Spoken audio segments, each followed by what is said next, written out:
Welcome to the Excited Bull Book Talk. I'm Kim, and I'm coming to you from Norman, Oklahoma, where I live with my fiance Jason, our 3 dogs, and a bunch of family.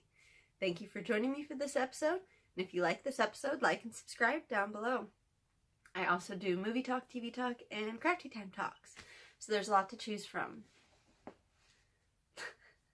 Cheesy smile. Sorry, guys.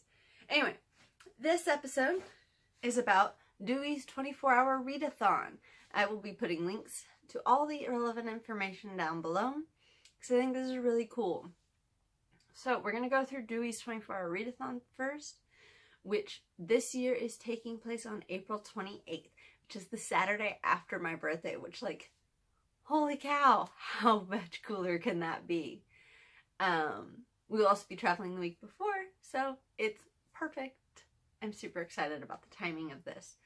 The basic idea is at the same time all around the world. So I think it's, I don't know exactly when it starts, or like from where's the cutoff.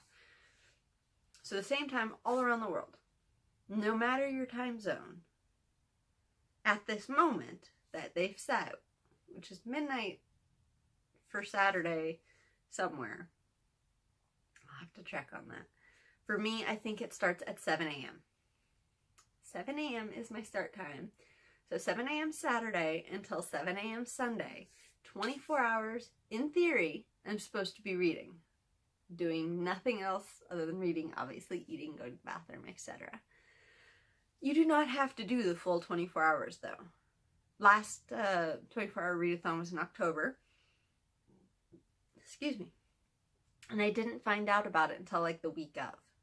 So I didn't have anything in place to really be able to do it for 24 hours. But I did it as much as I could.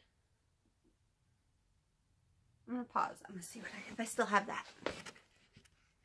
Okay, I do still have it.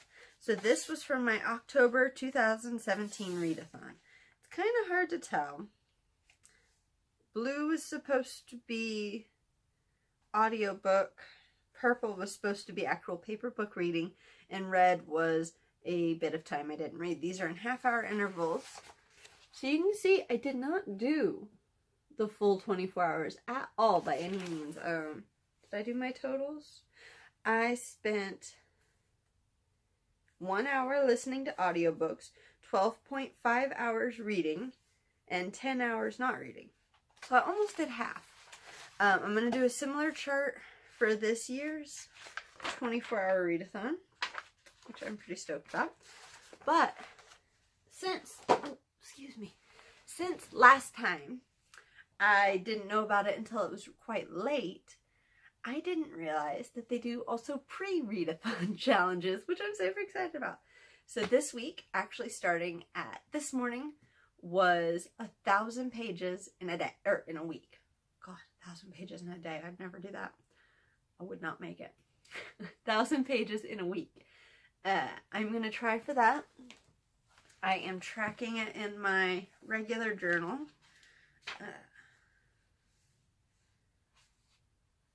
Trying to make sure there's nothing else on this page that I don't want the internet to see. But you can't read it anyway because it's written in my chicken scratch. And it's not as visually readable as that.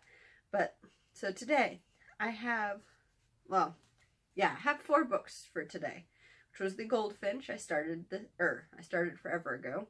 Today I started at page 752. I am going to end the day at 771. I can say that even though it's only noon, because that was all the pages there were left in that book.